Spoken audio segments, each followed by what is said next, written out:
Hi YouTube, this is Kimberly. Thank you so much for coming to my channel. Make sure you hit the subscribe button, that way you won't miss out on any awesome videos. In this video, I'm going to be discussing the difference between global entry and pre-check. So if you kind of want to know what each one means and whether or not you should get them, keep watching this video.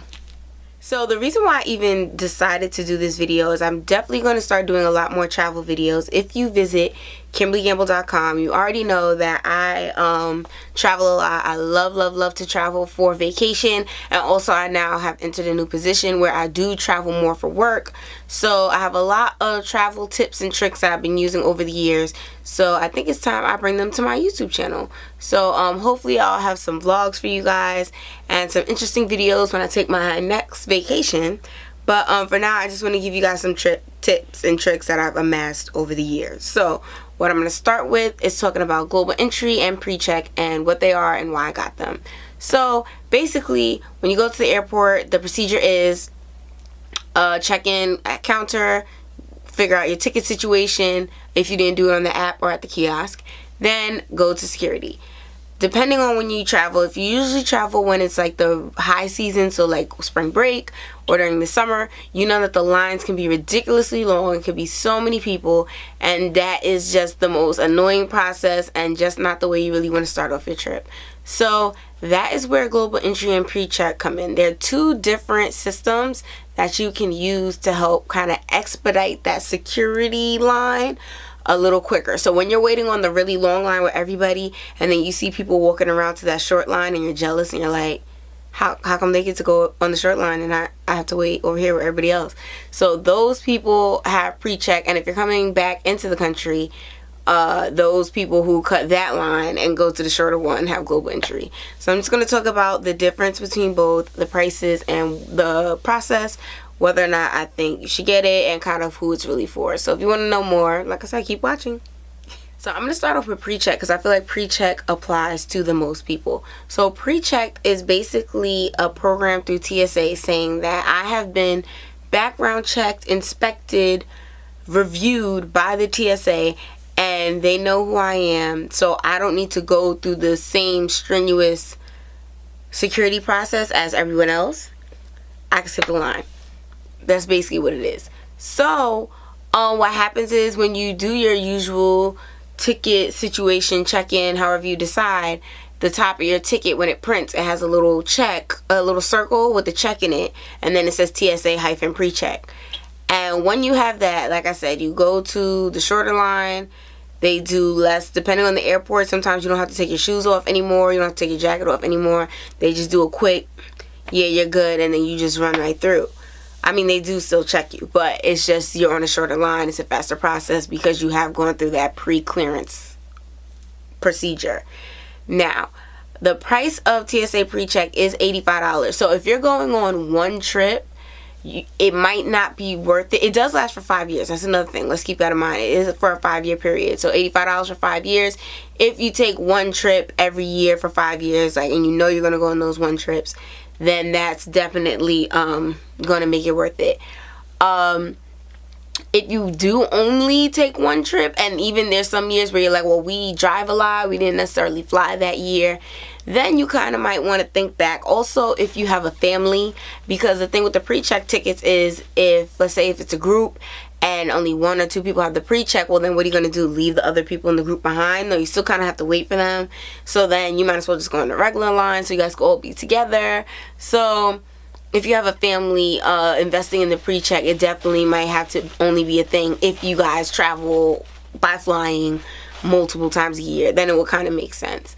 The positives of pre-check, like I said, that you go through the line faster. It's noted on your ticket. If you just happen to be in a rush, I was at a conference situation. Bad weather was coming in from New York, and basically they were like canceling flights left and right, and I was, because of being pre-checked, my security was expedited so quickly that I was able to get one of the last seats on a flight and able to make it home. So in that case, I was really thankful that I had it, and it really made a difference for me. But I mean, that's a really special situation, so not always applicable to everybody. But the downside of pre-check, I would say, is that it only works in the United States.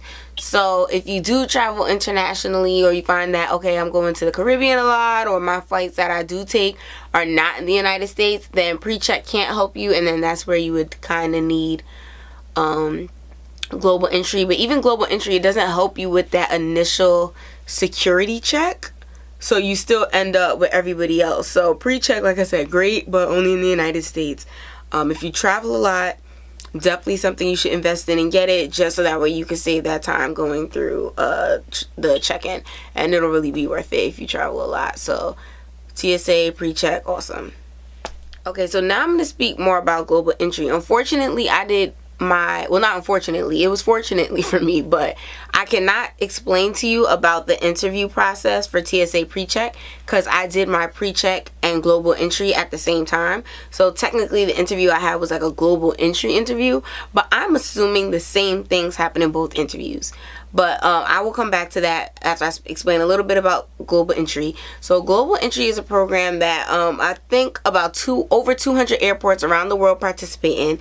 And basically what happens is you go in for an interview, they verify all your documents, ask you a couple questions, and then you're either approved or not approved. And once you are approved, when you come back into the country from another country on vacation or a flight, instead of getting in the long immigration customs line with everybody else from the flight, you can go to the global entry machines. It prints out a little ticket, you show it to the agent, and then you're kind of expedited through. You go through quickly. So this is meant for people who do a lot of international travel. A lot of airports have global entry, I would say. Not every airport. So although there are over 200 airports in the program, there's a lot of airports that might not have it, because there's more than 200 airports in the world.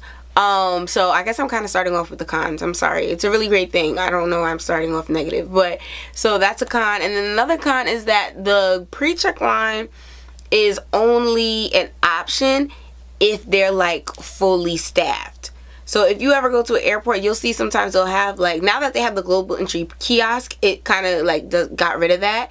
But when I first got global entry, a lot of places just had a global entry line, and it was still a person who was like at their computer and doing the stamp and kind of like all the old school stuff. And basically, if there was not enough people to help the regular people, they would shut down the global entry line, and they'll be like, now there's only one line, everybody go over there.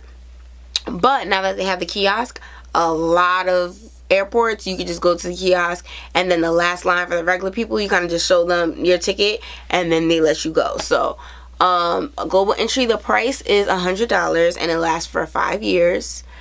Like I said, they have a lot of different interview locations, especially in New York. I will say, I can't speak for everywhere, but then you could choose a location, choose a time. You fill out the application online, and then once they review all your information, then they contact you about an interview, about setting up an interview. But everything is online, so it's not like you have to go and wait in line and then set it up and then come back.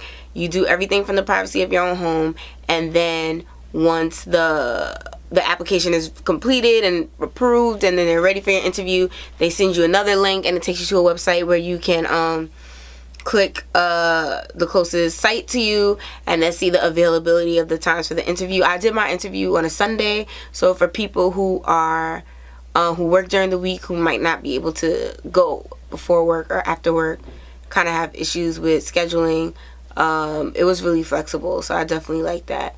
So it has a lot of positives to it. I think that when you come in, it's so many people who are on the plane, on the flight with you, especially if it's like one of these jumbo jets. There's like thousands of people who just got off the plane with you, and you're looking at this line for going back, and it's just like, I don't want to be a part of that line. And then especially if you are in the United States, because then they're going to have like the United States, when you're coming home, the United States line, EU kind of passports, all other countries, and then it's just so much going on. And the global entry, you could just go right over, and there's nobody really there. So I mean, it is expensive, like I said, but it's for 5 years, so technically $100 divided by 5, what is that, $20 a year? So, I mean, I think it's worth it. You do get a little card, which is actually like a form of ID. I'm not going to show the card because it has like all my numbers and information and stuff. But, you do get a card that is like a ID, has your picture and everything. And then you could use the card even in the machine. You don't even have to have your passport with you if you don't want. But, it's really convenient. It's really great. And I think that if you were someone who consistently takes trips out the country, even if you just take trips to Mexico or wherever it may be, it's just like you want to get back through that line quickly, like especially if you are from New York, because you know the airport's crazy. So I definitely think it was worth it. So that was my experience. Like I said, everything was pretty simple. It was not anything really complicated or confusing or like a process that you wouldn't be able to understand it, or the application's confusing. Everything they ask you is really straightforward and easy to understand. So the application process is very easy. I definitely applaud them on that. So like I said, if you travel a lot internationally, global entry is definitely something you need to invest in. Alright, thank you so much for watching my video about pre-check versus global entry. I hope this was helpful, and I hope you enjoy your trip, because clearly if you're searching this, that means you're planning a vacation. So thank you so much for watching my video. Don't forget to subscribe and follow me on Twitter and Instagram. All the information will be below and at the end of this video. So thanks for watching. Have a great day.